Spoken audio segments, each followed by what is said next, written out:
ادرگت line اسر supreme court bar association پیسرے کی صدر اور سینئر وکیل امان اللہ کھنڈرانی صاحب میں گمہ ہمراہ داری کرنے گئی. السلام علیکم. وعلیکم السلام. سر جیسے کہ ہم صورتحال دیکھ رہے ہیں بلوچستان کی، وہ ابتر سے ابتر ہوتی جا رہی ہے اور جو جانی تاوان ہو رہے، جو جانی نقصانات ہو رہے ہیں، اس میں دن بدن جو ہے اضافہ ہوتا جا رہا ہے. اس کے باوجود بلوچستان کی سرکار آفت زدہ نہیں کہلا رہی ہے اس صورتحال کو، کیونکہ اگر آفت زدہ کہلاتی ہے تو پھر این جی اوز بھی انٹرفیئر کر سکتے ہیں، انٹرنیشنلی بھی انٹرفیئرنس ہو سکتی ہے امداد کے لیے، ایڈ کے لیے. تو آپ یہ سینیریو کو کس طرح دیکھتے ہیں کہ اس کو آفت زدہ بلوچستان صوبے کو کیوں قرار نہیں دیا جا رہا؟ بسم اللہ الرحمن الرحیم.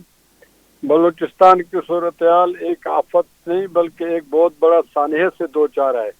میں سمجھتا ہوں یہ وہی المیہ، انسانی المیہ بنتا جا رہا ہے جس طرح کشمیر میں 80,000 لوگ شہید ہوئے تھے، یا کوئٹہ کے زلزلہ میں 31 مئی 1935 میں لوگ شہید ہوئے تھے. ابھی جو بلوچستان ہے اس کی کیفیت بھی ایسے ہی ہے. 1,23,00,000 کی آبادی ہے بلوچستان کی، اور اس وقت بلوچستان کا ہر ضلع متاثر ہے بارشوں کی وجہ سے. مسلسل بارشیں ہو رہی ہیں. گزشتہ 85 گھنٹوں سے پورے بلوچستان کے کونے کونے میں بارشیں ہو رہی ہیں. کشمور سے لے کر یوب تک، یوب سے لے کر جیونی تک، جیونی سے لے کر تفتان تک، تفتان سے واشق تک، اور واشق سے نصیر آباد اور یہ اپنے جھلمکسی تک. یعنی ہر کونا کونا جو ہے پانی سے بھرا ہوا ہے. تمام نہریں ٹوٹ چکی ہیں، تمام ڈیم ٹوٹ چکے ہیں بلوچستان کے، تمام پہاڑی ریلے پانی کے، دریاؤں کے، سارا پانی جو ہے بلوچستان میں داخل ہو چکا ہے. کوئی سلیمان کا داخل ہو چکا ہے. اس صورتحال کو دیکھ کر بلوچستان حکومت کی جو کیپیسٹی ہے وہ بالکل ہی ناکافی ہے. اور جو وہاں راستے ہیں وہ ٹوٹ چکے ہیں، رابطے ٹوٹ چکے ہیں، اور اس وقت لوگ کھلے آسمان تلے، ان کو بیٹھنے کی جگہ نہیں ہے. نیچے بھی پانی ہے، اوپر سے بھی بارش کا پانی برس رہا ہے. ایسی صورتحال ہے، بالکل قیامت کی فضا ہے اور قیامت کی سما ہے، اور لوگوں کے جان مال مویشی سب کچھ بہتا جا رہا ہے. ان کے سامنے لوگ مر رہے ہیں، ان کے سامنے بیماریاں پھیل رہی ہیں، ان کے سامنے سب کچھ ہو رہا ہے. مگر یہ جو نظام ہے ہمارا اتنا بوسیدہ، اتنا کمزور، اتنا بیکار ہے کہ اب وہ ان کو سنبھال نہیں سکتا جو ہمارے پاکستانی نظام ہے، جو ادارے ہیں. تو اس لیے میں نے اپیل کی ہے خدا کے لیے بلوچستان کے اوپر نہ چھوڑیں، حکومت کے اوپر، بلکہ اس کے لیے بین الاقوامی اپیل کریں. وہ آئیں، لوگوں کو ریسکیو کریں. ہر ضلع میں لوگ پھنسے ہوئے. میں ایک ضلع کی بات نہیں کرتا ہوں، صوبت پور کا مجھے پتا ہے، میرے گاؤں کا مجھے پتا ہے، تحصیل سید محمد کھنڈرانی کا. مجھے ہر ضلع کی اطلاعات آ رہی ہیں. موسیٰ خیل ہو، یوب ہو، شیرانی ہو، کہیں پر بھی کوئی بھی جگہ جو ہے محفوظ نہیں ہے. واشق ہو، کسی کا نام لیں، لسبیلا ہو، دھریجی ہو. تو اس لیے میں سمجھتا ہوں یہ تباہی میڈیا میں ابھی تک جس کو پوری طرح نہیں کور کیا جا رہا ہے. بدقسمتی ایک شخص فرد واحد کو کوریج بڑھ رہی ہے، جلسے بھی اسی کے لیے ہو رہے ہیں. اس بلوچستان کے 1,23,00,000 لوگ جو ہے توجہ سے محروم ہیں. اس لیے میں آپ سے اپیل کرتا ہوں اس کی کوریج کریں، لوگوں کو بتائیں. ہر ضلع متاثر ہے. میں ایک ضلع کا نام نہیں لیتا ہوں، 35 ضلع، 35 کے 35 متاثر ہیں. آج کوئٹہ میں اتنی کہ شدید، آپ کہہ رہے ہیں کہ جو تاریخ میڈیا، میں اتنی نہیں ہوئی. جی، زرغون روڈ سب سے بڑا روڈ ہے، وہ بھی سیلاب کا زد میں آ چکا ہے. اور آج کوئٹہ کی تمام فلائٹیں بھی کینسل ہو گئی ہیں. اور اس کے علاوہ کوئٹہ کا جو راستہ ہے، زمینی راستہ بلوچستان کا، وہ منقطع ہے.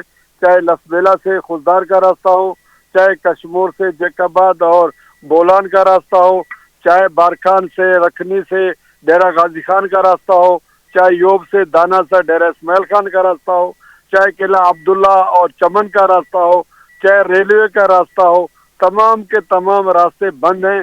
بلوچستان اس وقت پوری طرح ایک لحاظ سے شکنجے میں آیا ہوا ہے قدرت کے. اور اس کے لیے اللہ سے معافی کی بھی درخواست ہے، اور امداد کے لیے بین الاقوامی سطح پر امداد ممکن ہے.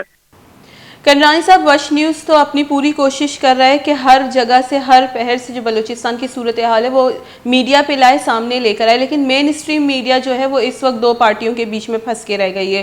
ان کو بلوچستان کی صورتحال سے یا تو آگاہ وہ نہیں ہو رہے، یا جو ہمارے اسپوکس پرسن ہے ان کی کوتاہی. آپ کیا سمجھتے ہیں اس بارے میں؟ وش نیوز ہے وہ تو بلوچستان کا بنیادی چینل ہے، ایک ہی چینل ہے. اس کا فرض بھی ہے، اس کا پروگرام بھی بلوچی میں، اردو میں، ہر زبان میں چلتے ہیں.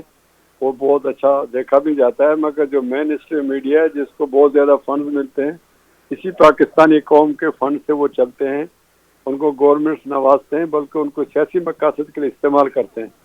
بدقسمتی ہے وہ پاکستان کے فنڈ پر پلتے ہیں، مگر پاکستان کا ایک بہت بڑا صوبہ جو 780 کلومیٹر ساحل کا صوبہ ہے، جہاں 2 بین الاقوامی سرحدیں ملتی ہیں، جہاں ریکوڈک جیسا سونے اور چاندی اور تانبے کے ذخائر کا صوبہ ہے، جو گیس سپلائی کرنے والا صوبہ ہے، اور جو پاکستان کا تقریباً 50% جغرافیہ رکھتا ہے، مگر اس کا جو اہمیت ہے، اس کی جو افادیت ہے، اس سب کچھ کے باوجود آج وہ پانی میں ڈوبا ہوئے حضرت نوح کے قوم کی کیفیت کی شکل بن گئی ہے۔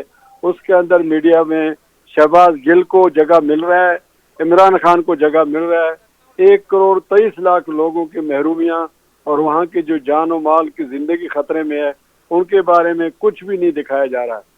جب تک آپ میڈیا میں نہیں دکھائیں گے، دنیا کو کیسے پتہ چلے گا، کیسے لوگوں کی امداد ہو سکے گی، کیسے لوگوں کی پکار کو سنا جائے گا؟ یہ بہت بڑا المیہ ہے ہمارے میڈیا کا، اور بلوچستان کے ساتھ بدسلوکی کا اور بلوچستان کے ساتھ رویوں کا۔ میں اس کی شدید مذمت بھی کرتا ہوں اور توجہ بھی دلاتا ہوں، خدا کے لیے اس کا احساس کریں، ورنہ میں بلوچستان کے عوام سے اپیل کروں گا اس خونخوار میڈیا کا بائیکاٹ کریں۔